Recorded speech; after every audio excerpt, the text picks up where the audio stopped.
मीठी मीठी मुस्की तुम्हारा तारा, टुक टुक ऐसे काहे निहार तारा। देखतनी मीठी मीठी मुस्की तुम्हारा तारा, टुक टुक ऐसे काहे निहार तारा। कथी चले तोरा मन में सांवरिया,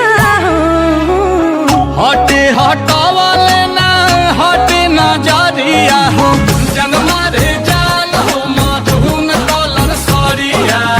मन करे कहसली भरिया कवरिया हो, जनमा रे जान हो मधुन कलर सरिया।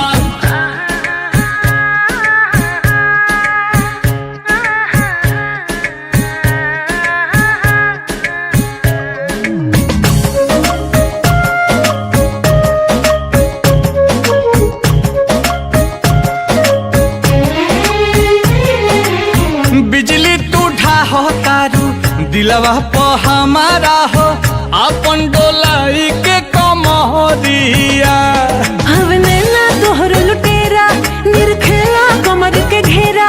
उठे अजब गजब के नासा, जनी ऐसे मतिया फेरा। सच हाँ के करेला मस्करिया हो, लागल बा फालती को लहरे झलरिया हो, जनमा रे जान हो मधुन कलर सरिया। मन करे कसली भरिया कवरिया हो, जनमा रे जान हो मधुन कलर सरिया।